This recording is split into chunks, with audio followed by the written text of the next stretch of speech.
What's going on, boys? It's Clements, back on the mic, back with another banger video. And Warzone Season 2, or should I say, sorry, Vanguard Season 2, is right around the corner. It's set to release on the 14th of this month, so the 14th of February. And I believe that's Valentine's Day, which is quite depressing. If any of you guys want to be my Valentines, let me know down below in the comments section. I'll take a few Valentine's Day applications in, and I'll surely nominate one of you to be my Valentines. But getting sidetracked already, we're only 30 seconds in.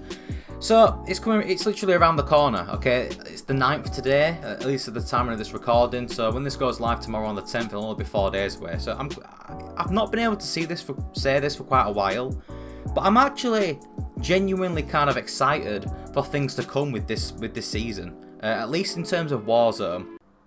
I'm just going to insert this little snippet here. I'm editing the video right now, guys, but as I'm playing this back, I kind of just realised that if you look at the roadmap on screen right now, there's a lot of content in this, okay, which I will go over in the video, but notice there's quite a lot of stuff coming for zombies, which is brilliant because zombies has been neglected well and truly up until this point. So I'm all for zombies getting new content, absolutely.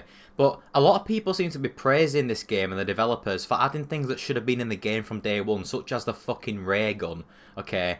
These developers or Activision, whoever, do not need praise, okay? People should not be praising the developers for only just now, 2 months later into Vanguard's life cycle, adding things that should have been in the game from day one. It's ridiculous, guys. But anyway, I'm not going to talk too much about this, but I just thought I'd point that out. That is something that I immediately thought when I looked at this roadmap. And like I did say, there's a lot to cover, and I'm glad that Zombies is finally getting the content it deserves. But come on, man, these are assets that should have been in the game from day one. But anyway, let's just continue with the video. Now, apparently there's quite a lot to cover, actually. There's nebula gas that's supposed to be coming. There's redeploy balloons, which aren't what you think they are. They're kind of different. There's a new point of interest coming. I believe it's called Chemical Factory. And I think I'm pretty sure there's a bioweapons lab or some shit. I don't know if they're copy and pasting it from Rebirth Island. Hopefully not. But yeah, that's 2 new point of interest that are coming, I believe. Unless it's all part of one area, I'm not sure. Armoured transport, which is apparently there's new modes, one of which is called Caldera Clash, and there's also a new Rebirth mid-season change that's soon to be coming to the Rebirth map, which should be interesting. Hopefully they don't change too much. I don't think Rebirth needs replacing or changing in any way. Last time they did that and changed a map like Verdansk, it's gone to shit. Okay, I think that they're actually kind of trying to spice things up now. Okay, I think since Caldera's release with Pacific, I think Warzone has lost its appeal for the majority of players, including myself. I haven't played Warzone in over a month and a half now, since the launch of Pacific, really.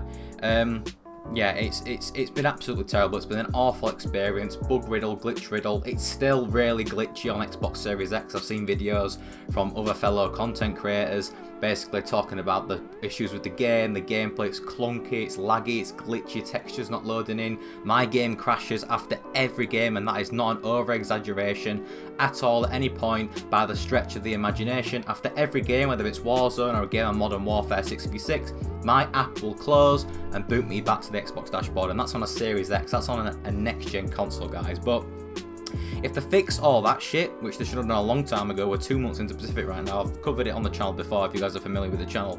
But yeah, if Raven Software are good boys and actually fix the majority of the major game-breaking issues with this seasonal content release, I think it's going to be quite a good time to be a Warzone player. Like I said, I haven't looked forward to anything so far. I haven't looked forward to anything to do with Warzone in quite a long time, not just since Pacific. However, they're actually trying now, and I think it's because they're actually quite worried, because like I've said, the game's lost a lot of its appeal to players since Verdansk has gone. Caldera's absolute garbage. The majority of the community agree with that. I mean, the only positive thing about Caldera is the colour palette. It's obviously a lot more vibrant. The list of positives for Caldera basically just ends there, to be honest. So, because Activision are technically basically shitting bricks now at this point, because they're going to be ultimately losing money, they are basically pushing the devs to actually innovate and change the gameplay entirely for Warzone. The redeploy balloons are basically it's a way of travelling around the map. It's going to shoot you up in the air. I think it's in PUBG or some other Battle Royale game. I'm not sure which one. So I mean, you could argue they've copied and pasted it from a different game, but nonetheless, it's an interesting feature, and I think it'll be very much utilised. I think it'll be good. It's just going to shoot you in the air, and you'll be able to travel for thousands of meters. So it's going to be a way of travelling around the map really, really quickly. The nebula gas ammunition type is quite a concern of mine, though. However, it's going to be a really big annoyance. Basically, it's going to have no effect on like the damage values of the bullets and stuff like that, but when you down a player, it's going to these bullets are going to burst up into like a flame of gas, and it's going to prevent people from basically being able to revive you, so it's going to be quite annoying. It's also supposed to prevent things like self-reses, so you won't be able to self-revive whilst coughing up on this nebula gas.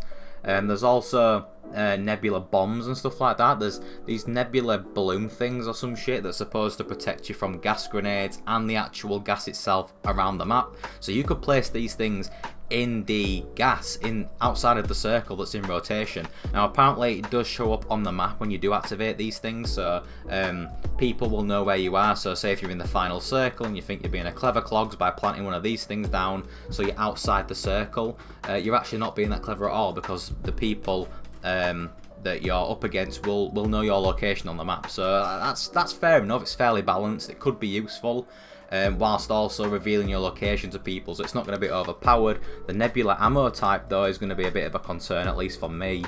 There's meant to be a few other new features that I don't even know if they've been mentioned yet officially, but there's going to be a few new things on top of just a couple of things I've just mentioned. Like I said, we've got point of interest coming to Caldera, which could be good. I mean, Caldera, like I said, it's too open, so by adding new points of interest, it's a good thing. It's going to be able to fill the empty spaces around the map. And apparently the chemical factory, guys, is going to be protected by AI, by bots, which is going to be very interesting. They've done similar things before with events in Verdansk, but to actually have a point of interest in the map that's going to always be there protected by AI, that's going to be very interesting, and something they haven't actually done before. Like, we've seen it in games like Fortnite and stuff like that. I know they've got bots in the game that literally act as players for some reason. I don't know if that's to combat like the player count or some shit, but last time I checked, Fortnite's pretty popular, so I don't know why they've done that. But yeah, this is definitely a new thing for Warzone to be doing. And then, just like every other season, probably around the mid-season sort of time, they will be introducing new modes, temporary limited time modes, and a change to Rebirth. I think it's called Rebirth Reinforced. I'm not entirely sure what's going to happen. I'm pretty sure maybe the Rebirth Reinforced is the Iron Trials mode. I know that there's supposed to be an Iron Trials mode coming from Rebirth Island now. Personally, I'm not really that much of a fan of Iron Trials. I find it's a lot slower and more boring, in my opinion. I know that actually a lot of people do enjoy Iron Trials, and that's fair enough. But for me personally, it's not really my cup of tea. So yeah, I've not gone too deep into this. I kind of just scratched the surface, but that's just a short list of a massive handful of things to come with this seasonal content update. And like I've said, as long as they fix the issues that have been plaguing this game for 2 fucking months now with this seasonal update, or just before, that would be great. Okay, I'm very much looking forward to this. I think if everything goes smooth, which it never does with Warzone, I know I'm setting myself up for disappointment here, but if it does go butter smooth, in an ideal world, this will be very good for Warzone. I think it will spice things up, refresh the game. There's a lot of new stuff coming with this season.